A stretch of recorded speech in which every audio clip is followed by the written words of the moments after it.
bonne course. On va s'élancer dans quelques instants. Madame, mademoiselle, monsieur, on le rappelle, 30 minutes cadet féminine, 40 minutes pour les juniors et pour les seniors, 50 minutes. Et voilà, parti. Allez, on les salue en musique. On leur dit coucou. Quelques instants. Regardez un petit peu le départ canon, on s'y attendait, madame, mademoiselle, monsieur, on le savait, les principaux favoris se sont mis sur la tête de la course et là, durci cette épreuve avec Steve Gabory, c'est pas une surprise, le coureur niortais.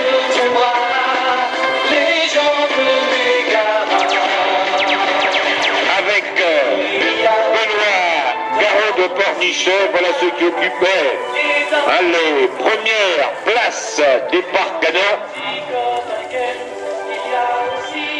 avec le passage à l'instant d'Antoine Josso sur les cadets. Antoine Josso qui... Madame, mademoiselle, monsieur, avec l'accélération, voilà, on va nouveau dans le pré, là maintenant voilà, partie prairie.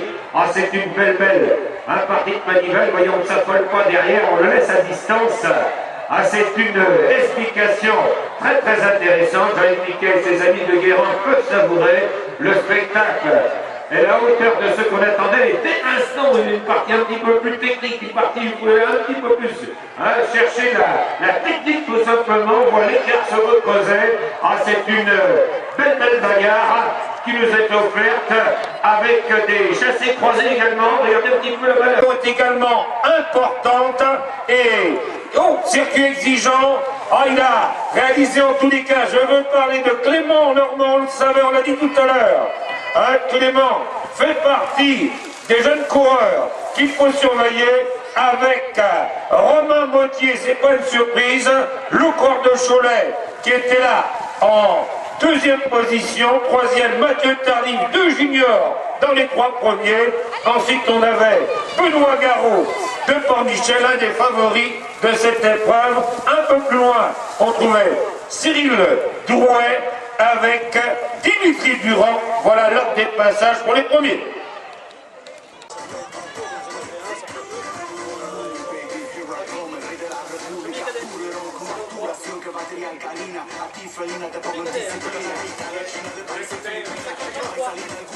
Voilà, premier cadet qui est passé à l'instant, Jocelyn Rioux, le 53. Merci aux amis commissaires. Premier cadet de sa 53 qui vient de passer avec le passage de Claude Drouet, à l'instant face à notre podium, mais que la bagarre est royale. Ah, on l'a constaté, hein, c'est terrible les écarts entre les...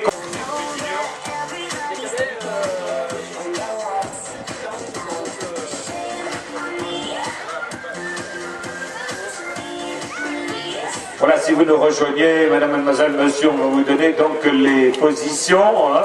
Il y a à l'avant de la course de Sardouze, Clément Normand, on l'avait mis tout à l'heure sur la grille de lancement dans la présentation, vous souvenez, avec la présence de Romain Mottier, donc là c'était le junior qui était à l'attaque, Romain Mottier en deuxième position. Voilà l'homme de tête 8 tours, homme de tête 8 tours, voilà l'homme de tête à l'instant. Ah, il est bien sur la machine, Clément Normand, on va le voir dans le passage, on va pousser un petit coup de cul comme on dit, regardez, voilà, très facile, avec deuxième position, ah, il n'est pas loin, Romain Mottier, car la deuxième page de cette épreuve à Romain Mottier, ah, dans le haut de la bosse, hein, il a sa pensée, mais c'était juste, voilà les positions, l'un des grands favoris, Mathieu Tardif, qui va virer quant à lui en troisième position, voilà, du côté du passage, facile dans les parties les plus difficiles, avec un puissant, un échassier, à l'instant qui passe, quatrième Benoît Garot. Benoît Garot, Lionel Perret maintenant, en compagnie de Stéphane Bourgougnon, à la quintuple vainqueur sur route du Challenge Daniel Le Breton, qui est en train, vainqueur de Missiliac. Ah, le Perret, il était mal parti tout à l'heure. Il est en train de se refaire une santé en bon Bourgougnon. Junior, vainqueur à Donge, deuxième à la Roche-Blanche, deuxième aligné. Il était troisième sur la côte dans le Morbihan. C'était un crack. On retrouvera cette épreuve routière dans quelques semaines maintenant. Voilà du côté de ceux qui font le spectacle. Madame, mademoiselle, monsieur, Sur le bon pignon pour montrer comment tout le monde voit. merci à nos amis d'Ouest France, à premier quotidien de France, Ouest France, 800 000 journaux. Merci Christian d'être là avec nous. Merci à Christian, tout simplement ici à la Turballe.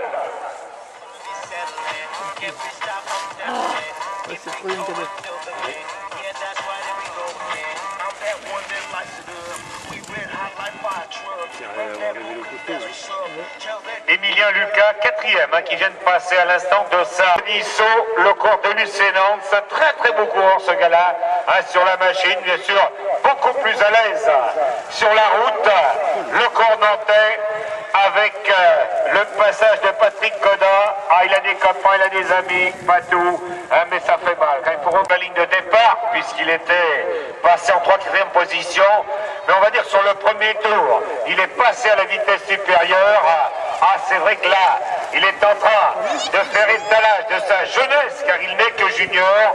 On le disait dans la présentation, au moment où on libérait les coureurs, qu'il aurait Mathieu Tardy qui s'est fait reprendre le corps junior, Lionel Béret de Sartrez, avec Stéphane Bourgognon qui est juste devant, c'est Caro qui est là, c'est Benoît Caro qui est là.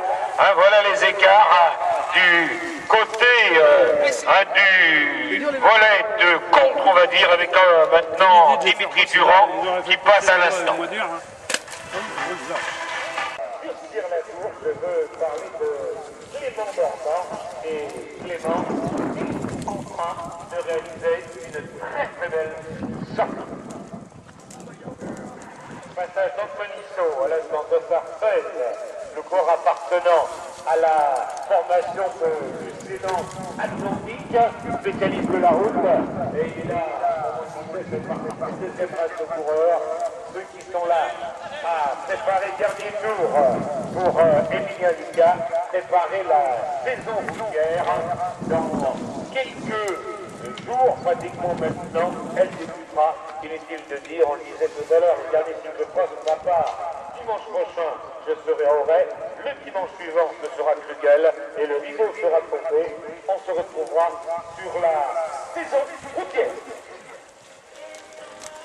3 tours de l'arrivée, 3 tours à Clément Dormant. Ça semble facile quand on est devant. Vraiment, en haut de la botte, il est très régulier dans son effort. Un véritable métronome. Et on l'aura surpris. Les suivants qui auront compris, avec notamment la présence de Romain Gauthier, Romain Say, qui occupe la pole position. 30 secondes, ça s'est creusé là. 30 secondes, ça s'est creusé.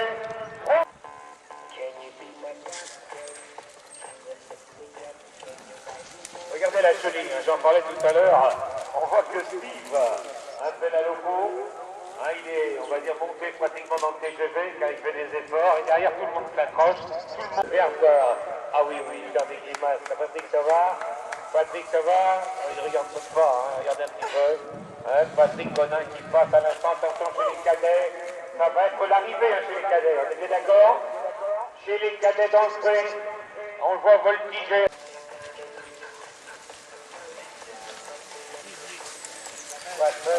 Seul, il compte en grand instant. Chez les cadets, bien du jour pour lui.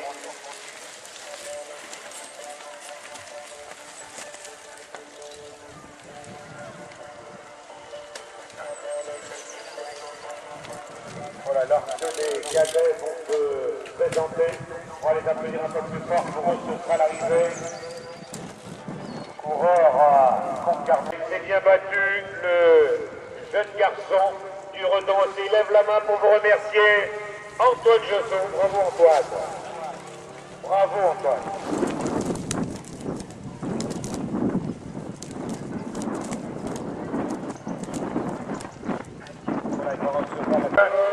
Ça semble facile Arrivée pour Valentin Lucas, au-dessus de la ligne d'arrivée chez les cadets. Troisième chez les cadets. Troisième chez les cadets. Car c'est même encore un peu creusé.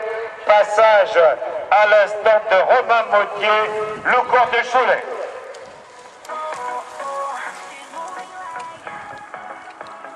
De Lionel Béret, le garçon de l'Eustimi Espoir, qui a attaqué et un seul coup a répondu, Benoît Garot.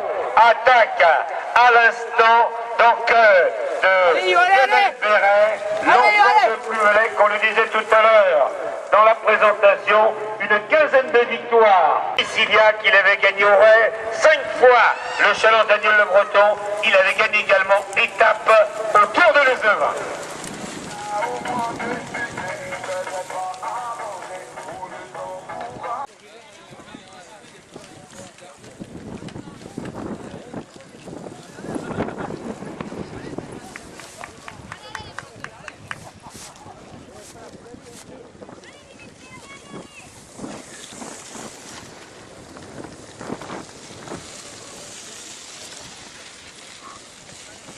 Allez, Pornichet, allez, accroche-toi, allez.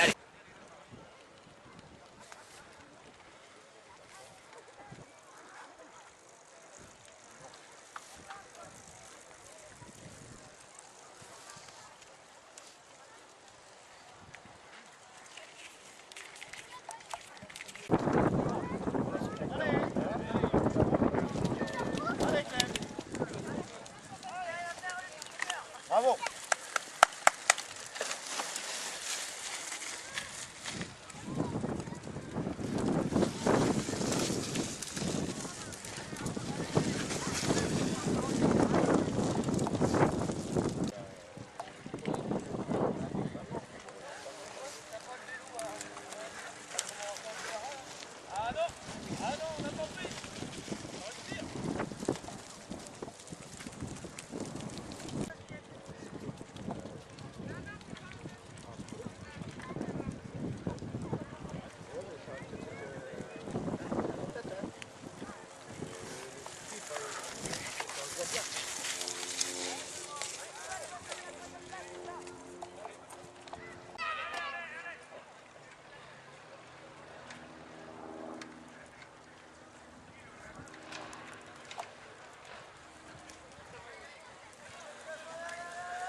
Allez, Cyril.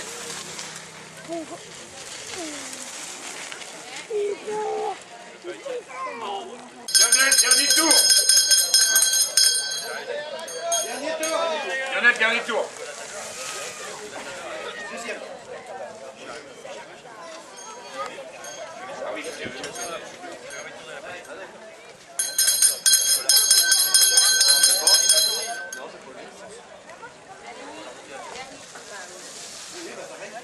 Dernier tour.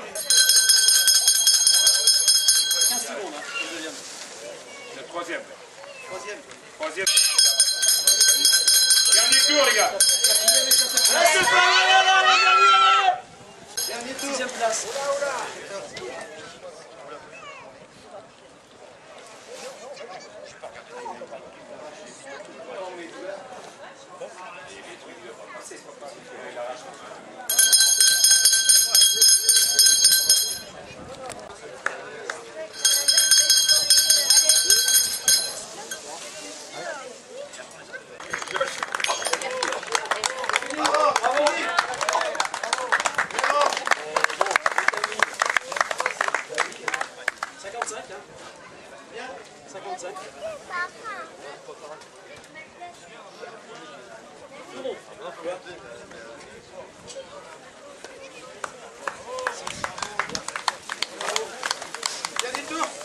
c'est fini, c'est fini. C'est fini.